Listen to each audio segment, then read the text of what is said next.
Welcome back to Tech Tip Tuesday. I'm Laura Pfister here with Andy Yoder, Field Service Engineer. Andy is going to talk about electrical considerations when it comes to site preparation.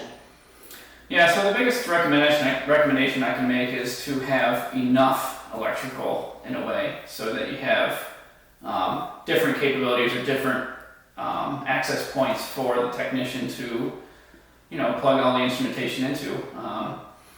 You can also, contact your technician that you're doing the install with to confirm that he's on the same page as the electrician or the actual operator or the technician that's going to be running the equipment. So this way the site is completely prepped for when the installation does happen and there's no delays or any kind of problems that can come and occur while the technician's on site. And so it would cause a lot of delays and it actually could cause a reschedule. Okay, great. Thanks, Andy. You're welcome. Tune in next week for part 3 of Site Prep.